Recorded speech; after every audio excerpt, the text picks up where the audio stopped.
तो hello friends, स्वागत है आपका एक और नए कमाल के वीडियो में। तो आज मैं लेकर आ चुका हूँ सुपर गर्ल का सीज़न 1 का एपिसोड नंबर 6। तो एपिसोड की शुरुआत में हम लोग कारा को बड़े आराम से इधर उधर उड़ते हुए देखते हैं कि तभी ये नोटिस करती है कि दो जने आपस में रेस कर रहे हैं और वो एक बच्चों के झुंड से टकराने ही वाले हैं। ये देखकर कारा को काफ़ी ज़्यादा गुस्सा आ जाती है और ये तुरंत फुर्ती दिखाती हुई उन सभी बच्चों को बचा लेती है। इस वजह से उन ड्राइवरों को भी गुस्सा आ जाता है और वो गुस्से में आकर कारा को मुक्का मारने की कोशिश करने लगता है, लेकिन कारा गुस्से में उसकी मुट्ठी पकड़ लेती है, जिस वजह से उसकी मुट्ठी टूट जाती है। जैसे ही वहां खड़े सभी लोग ये नज़ारा देखते हैं तो उनके तो पसीने छूटने लगते हैं और वो सुपर गर्ल की तारीफ करने की बजाय उससे डरने लगते हैं।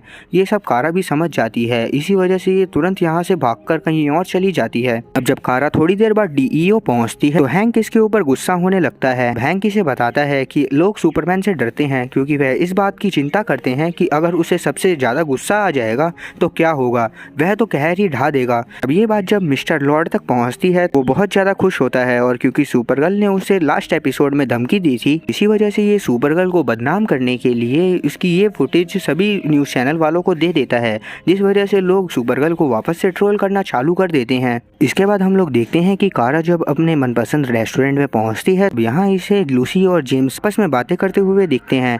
तब लूसी जेम्स से बोल रही होती है कि मेरे डैड यहाँ पर आए हुए हैं और वो तुमसे मिलना चाहते हैं।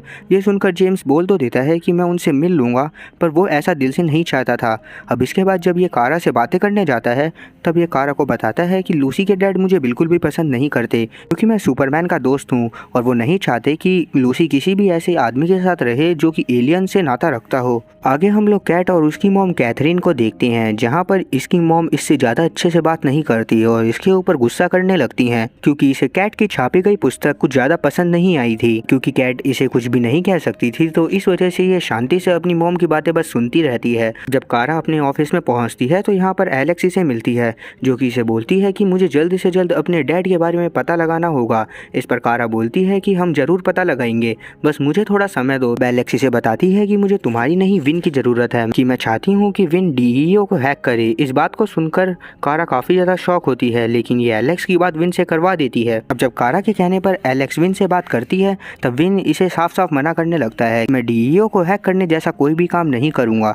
तब एलेक्स और कारा मिलकर इसे समझाती हैं कि ये जो भी हो रहा है ये एलेक्स के पिता से रिलेटेड है। इस बात को सुनकर विन थोड़ा इमोशनल तो हो जाता है, पर इन दोनों की मदद करने के लिए मान भी जाता है। भी हैंक कारा और एलेक्स को डीईओ के बेस कैंप में बुलाता है, जहाँ पर वे जनरल सैमलन से मिलते हैं। तब लेन इन्हें बताते हैं कि मुझे तुम्हारे एक टीम मेंबर की जरूरत है जो कि खुद सुपर गर्ल है और मैं चाहता हूँ कि वो हमारे बनाए गए रोबोट से लड़े ताकि हम लोग देख सकें कि अगर सुपर गर्ल को गुस्सा आता है तो वो क्या कर सकती है। तभी यहाँ पर लूसी भी आ जाती है, जो कि लेन की बेटी थी। ये सब देखकर कारा काफी ज्यादा शॉक होती है, पर क्योंकि यहाँ पर ये कुछ नहीं बोल सकती थी तो इसी वजह से ये कुछ भी नहीं बोलती। आगे हम लोग देखते हैं कि कारा जब वापस से अपने ऑफिस पहुंचती है तो कैट काफी ज्यादा उदास होती है क्योंकि इसकी मॉम कैथरीन ने इसके साथ डिनर करने की बजाय किसी और के साथ अपना डिनर फिक्स करा था। इसी बात का गुस्सा ये कारा के ऊपर भी निकाल देती है, पर क्योंकि कारा समझ गई थी कि ये सब कैथरीन के डिनर कैंसिल करने की वजह से हुआ है तो इसी वजह से ये कैट को ज्यादा कुछ भी नहीं बोलती। अब रात में जब कारा, लूसी, विन और जेम्स साथ में होते हैं तब यहाँ पर लूसी इन सबको बोलती है कि आज मैं सुपर गर्ल से मिली पर वो मुझे ज़्यादा खास नहीं लगी, वो एकदम नॉर्मल इंसानों की तरह ही लगती है।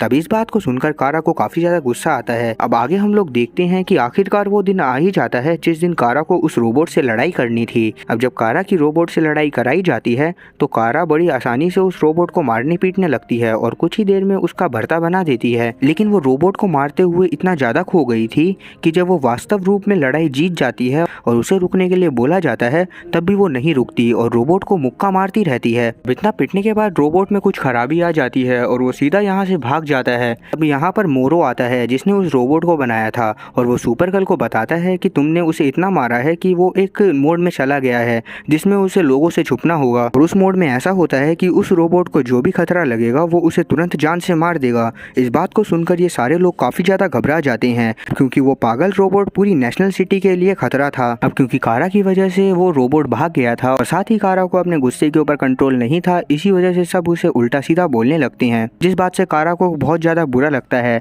और इसके बाद जब ये अपने ऑफिस में पहुंचती है तो कैट इसके ऊपर काफी ज्यादा चिल्लाने लगती है क्योंकि कारा के साथ पहले ही बहुत बुरी बुरी चीजें हो गई थी और सुबह से लोग इसे डांटे ही जा रहे थे।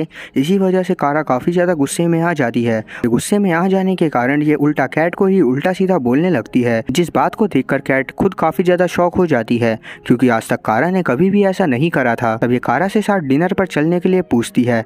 आगे हम लोग देख पाते हैं कि एलेक्स मिस्टर लॉर्ड के ऑफिस में आई हुई है और ये इनसे बोलती है कि आप बहुत अच्छे इंजीनियर हो, तो क्या आप हमें उस रोबोट को ढूंढने में मदद कर सकते हो जो कि अभी प्रैक्टिस के दौरान हमारी कैद से भाग गया है।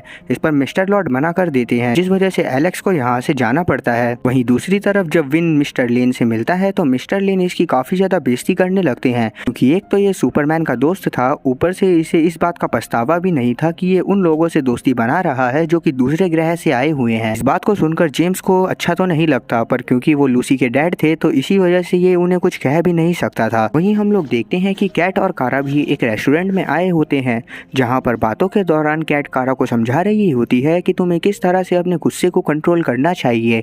तब जाकर कारा को समझ में आता है कि कैट दरअसल दिल की बुरी नहीं है, बस वो सब पर गुस्सा इसलिए करती रहती है क्योंकि शुरू से ही उसकी मॉम का बिहेवियर इसके साथ बुरा रहा है, जिस कारण से इसकी आदत हो गई है कि ये बिना गुस्सा करे लोगों से बात ही नहीं कर सकती। आगे जब जेम्स, लूसी और मिस्टर लेन अपने रेस्टोरेंट से खाना खाकर बाहर निकलते हैं, भी इनके ऊपर रेड टॉर्नेडो हमला कर देता है जो कि एक असली तूफान के ऊपर बैठकर आया हुआ था, जो कि इसकी पावर का ही एक हिस्सा था। अब जैसे ही जेम्स देखता है कि रेड टॉर्नेडो इनके ऊपर हमला करने आया हुआ है, तुरंत ही अपनी वॉच का बटन दबाकर कारा तक मैसेज पहुंचा देता है कि ये मुसीबत में है। अब जैसे ही कारा ये मैसेज देखती है तो ये भी तुरंत उड़ती हुई उस जगह पर पहुंच जाती है जहां पर रेड टॉर्नेडो पहुंचा था। लेकिन जैसे ही रेड टॉर्नेडो सुपरगर्ल को देखता है, ये तुरंत एक बहुत बड़ा हवा का बवंडर बनाकर सिटी की तरफ छोड़ देता है, जिस वजह से काफी ज्यादा नुकसान हो सकता था। इसे देखकर सुपरगर्ल तुरंत ही उस टॉर्नेडो के पास जाती है, उसके बहाव की दूसरी तरफ घूमना चालू कर देती है ताकि वो टॉर्नेडो को शांत कर सके। अब उसके ऐसा करने के थोड़ी देर बाद ही वो टॉर्नेडो शांत हो जाता है और सिटी के सभी लोगों की जान बच जाती है। आगे हम लोग देखते हैं कि डीईओ के ऑफिस में मिस्टर लेन, लूसी और सुपरगर्ल होते हैं, जहां पर लूसी सुपरगर्ल का धन्यवाद करती है क्योंकि इसने इसकी जान बचाई। लेकिन मिस्टर लेन सुपरगर्ल के ऊपर गुस्सा हो रहे होते हैं क्योंकि इनके हिसाब से रेड टॉर्नेडो सुपरगर्ल की वजह से ही इनके पास से भागा था। जब हैंक देखता है कि मिस्टर लेन सुपरगर्ल के ऊपर गुस्सा होते ही जा रहे हैं तो हैंक बीच में कूद जाता है। ये उल्टा मिस्टर लेन को ही सुनाने लगता है कि तुमने वो रोबोट बनाया था ताकि तुम सुपरगर्ल जैसे एलियंस को खत्म कर सको, और जब तुम्हारा रोबोट भाग गया तो तुम सुपरगर्ल के ऊपर इल्जाम लगा रहे हो। तभी एलेक्स को मिस्टर लॉर्ड का कॉल आता है जो कि अब इनकी मदद करने के लिए तैयार था। इसके बाद एलेक्स जब जाकर मिस्टर लॉर्ड से मिलती है तो मिस्टर लॉर्ड इन्हें बताता है जिस रोबोट को तुम लोग ढूंढ रहे हो उसमें एक ऐसा डिवाइस फिट है जिसकी मदद से उसे काफी दूर से भी कंट्रोल करा जा सकता है। इसी वजह से जिसने उसे बनाया है हमें उस पर नजर रखनी चाहिए क्योंकि वही उसको कंट्रोल कर रहा होगा। इस बात को सुनकर एलेक्स काफी ज्यादा शॉक होती है। तब मिस्टर लॉर्ड इसे बताता है मिस्टर मैरो ही बेस्ट सोल्जर हैं लेकिन लैन के बाद, लेकिन अगर लैन को कुछ हो जाता है तुरंत ही मिस्टर मैरो को उनकी जगह दे दी जाएगी क्योंकि उनके बाद वही सबसे बेस्ट सोल्जर हैं। इस बात को सुनकर एलेक्स को सब समझ में आ जाता है और वो तुरंत डीईओ के ऑफिस पहुंचकर ये सारी बात हैन को बताती है। ये लोग अपने प्लान के अकॉर्डिंग मिस्टर लेन का एक होलोग्राम एक जगह पर रखते हैं, जिसको देखते ही तुरंत यहाँ पर रेड टॉर्नेडो पहुंच जाता है जो कि मिस्टर लेन को मारना चाहता था। दूसरी तरफ से एलेक्स भी उस जगह पर जाने लगती है जहां पर मिस्टर मैरो का ऑफिस था। जैसे ही रेड टॉर्नेडो मिस्टर लेन के होलोग्राम के ऊपर हमला करता है तो उसका हाथ उसमें से आर पार हो जाता है, जिसे देखकर रोबोट तो काफी ज्यादा शॉक होता है। इतने में ही पीछे से सुपरगर्ल इसके ऊपर हमला कर देती है। वहीं एलेक्स भी मिस्टर मैरो के रूम में पहुंच जाती है। तब मिस्टर मैरो रोबोट को ऑटो पायलट मोड पर कर खुद एलेक्स से लड़ने लगते हैं। दोनों तरफ लड़ाई चलने लगती है, जहाँ पर एक तरफ एलेक्स वर्सेस डॉक्टर मैरो थे तो दूसरी तरफ सुपरगर्ल वर्सेस रेड टॉर्नेडो। इन दोनों ही लड़ाइयों में कैट और सुपरगर्ल को काफी ज्यादा चोट लगती है, लेकिन बाद में एलेक्स किसी तरह डॉक्टर मैरो को मार देती है क्योंकि रोबोट अब ऑटो पायलट मोड पर था तो वो आराम से सुपरगर्ल से लड़े जा रहा था। इसे देखकर कारा को भी काफी ज्यादा गुस्सा आता है और वो सोचने लगती है कि वो क्या करे। इसे विजन्स आने लगते हैं कि कैसे इसने अपने प्लेनेट क्रिप्टॉन को छोड़ा था और इसके मॉम डैड ने इसकी जान बचाने के लिए अपनी जान को कुर्बान कर दिया था। ये सब याद आते ही सुपरगर्ल बहुत गुस्से में अपनी आंखों की लेजर बीम की मदद से रोबोट के ऊपर हमला करती है। ये उस हमले में अपनी पूरी जान लगा देती है, जिस कारण से इसकी आंखें बहुत ज्यादा लाल होने लगती हैं। आखिरकार वो रोबोट ब्लास्ट हो जाता है। और अब क्योंकि सब कुछ खत्म हो गया था तो इसी वजह से सब पहले जैसा हो जाता है, जिसे देखकर सब काफी ज्यादा खुश होते हैं। आगे जब मिस्टर लेन लूसी और जेम्स से मिलते हैं और वो वापस से जेम्स की बेइज्जती करने वाले होते हैं तो लूसी मिस्टर लेन को रोक देती है और इन्हें ही उल्टा सीधा बोलकर यहाँ से भगा देती है क्योंकि ये भी जेम्स के साथ ही अपनी लाइफ स्पेंड करना चाहती थी। ये देखकर जेम्स को काफी ज्यादा अच्छा लगता है। और अब तक क्योंकि विन ने भी डीईओ के कंप्यूटर सिस्टम को हैक कर लिया था, इसी वजह से ये कारा और एलेक्स को बताता है आज से 5 साल पहले डीईओ के ऑफिस में एक मिशन हुआ था जिसमें इन्हें एक प्लेनेट पर जाना था जहां पर एलियंस के पाए जाने के सबूत थे। अब जब वहां पर कुछ लोगों को भेजा गया तो उनसे अचानक से कांटेक्ट टूट गया और सबको लगने लगा कि वहां पर सभी लोग मारे गए हैं। जिसके कुछ महीने बाद वहां से एक आदमी वापस आया जो कि हैंक हेंशो था, लेकिन जब वो आदमी आया तो उसकी हालत बहुत ज्यादा खराब थी। उसने आते ही इस प्रोजेक्ट की सारी फाइल डिलीट कर दी। अब क्योंकि ये बात बहुत ज़्यादा गंभीर थी तो इसी वजह से एलेक्स और कारा काफ़ी ज़्यादा शॉक होते हैं और सोचने लगते हैं कि आखिरकार हेंशो ने वो सारी फाइल डिलीट क्यों करी होंगी। अब आगे जब कारा अपने ऑफिस में वापस जाती है, वहाँ पर कैथरीन कारा की बेइज्जती करने लगती है। इसे देखकर कैट को भी काफ़ी ज़्यादा गुस्सा आ जाता है और वो कारा को बचाने के लिए कैथरीन को उल्टा सीधा बोलकर यहाँ से भगा देती है। कारा देखती है कि कैट ने इसे बचाने के लिए अपनी मॉम तक से पंगा ले लिया है तो ये काफ़ी खुश होती है। अभी खुशी खुशी में अचानक से इसके हाथ से एक गिलास गिर जाता है, लेकिन उस गिलास को उठाते वक्त अचानक से कारा के हाथ पर एक कट लग जाता है और वहां से खून निकलने लगता है। हाथ को देखकर कारा काफी ज्यादा शॉक होती है क्योंकि आज से पहले कभी भी इसके खून नहीं निकला था। और अब इसी के साथ ये एपिसोड यहीं पर खत्म होता है। अब अगर आपको इसके आगे के एपिसोड देखने हैं तो कमेंट में नेक्स्ट जरूर टाइप कर दीजिएगा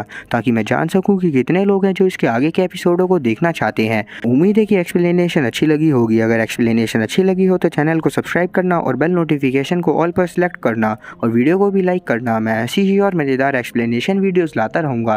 तब तक के लिए टाटा और गुड बाय।